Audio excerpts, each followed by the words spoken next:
I was about 5 years old when I saw Elvis Presley in a movie called King Creole, and that was a turning point for me. That's what made me aspire to pick up the guitar, become a musician, and that led me to a career in the music industry. Aretha Franklin. When I was 7 years old, I found Ella Fitzgerald and I started scatting, and I came home and my mother was like, "What are you doing?" And I was like, "I am jazz. That is me. I am soul." She's like, "Well, if you're gonna know soul," she showed me Joss Stone, which I fell in love with. She showed me Kelly Clarkson, Nina Simone, obviously, and then I found Aretha Franklin, and I had a 30-minute compilation of her singing. And I just remember hearing Natural Woman, even Chain of Fools, Think, and I was just like, that's what I want to do for the rest of my life. I want to be Aretha Franklin. She was my first concert. She was my first cover. I just adore her soul and her performance. She's such a powerhouse. And obviously what I do is so far away from the godliness of Aretha Franklin. But the soul is what inspired me to make music. There's a series of moments. I think the support from my mom and dad and my sisters was always just unrelenting. I would sing around the house constantly and probably drove them crazy. But I also got connected with a Bruce Springsteen tribute band, who is still the longest running tribute band for the Boss and the hardest working band that I've ever met when I was a teenager. And they kind of made me realize that singing technically is 10% of it. It's connecting with people, and then that's when I really fell in love with it, because I was always a good singer, but then I realized, okay, people are escaping into the music, and it's so much bigger than me and bigger than this bar or wherever we are. It's always amazing seeing the different ways artists build community with the people who care about their music.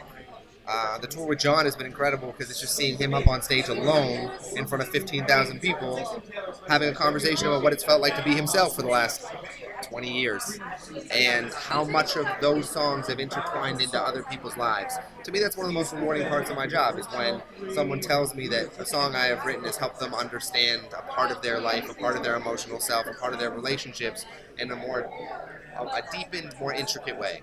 So getting to see what that community looks like for other artists is always inspiring, and something that I borrow from and I want to aspire to on the level of a lot of the artists who have achieved such incredible things that are here today.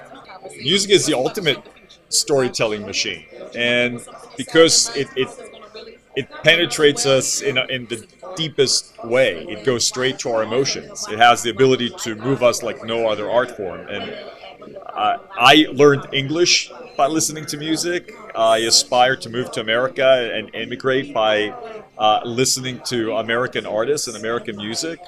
So I think, unlike other art forms or even more traditional means of advancing and changing societies, it's both safe, but also maybe because of that, we're a bit more vulnerable, if you will, in a good way, to the messages that come through music.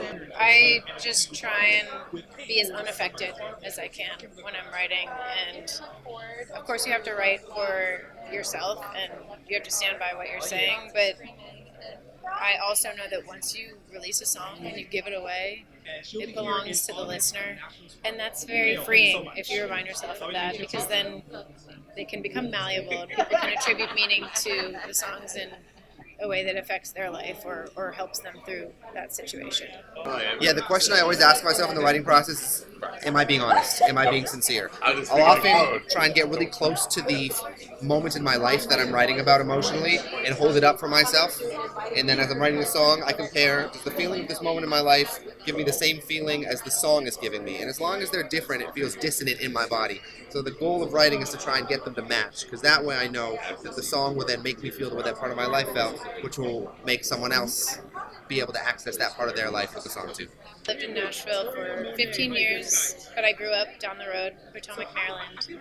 So to be involved with the Recording Academy, I'm hosting the event this evening and performing at this event, and there's people that I really admire all around us, and musicians coming together and politicians from both sides of the aisle to make it happen. And it's kind of cool to put on a different hat as an advocate for myself and my fellow music people and come together in camaraderie with all these people.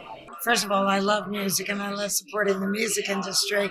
But as president of SAG-AFTRA, I represent most of these people, and I'm here trying to fight for a couple of bills that desperately need passing. And I think since my leadership, we've really gained a lot of traction on Capitol Hill and with the American Music Fairness Act. It was recently introduced in the Senate for the first time in a decade by Senator Padilla of California. It's a totally bipartisan bill. Everybody is supportive of it, except, of course, the big broadcast companies who would rather not pay by members while they're exploiting them. But I think that the jig is up on that, and they know it.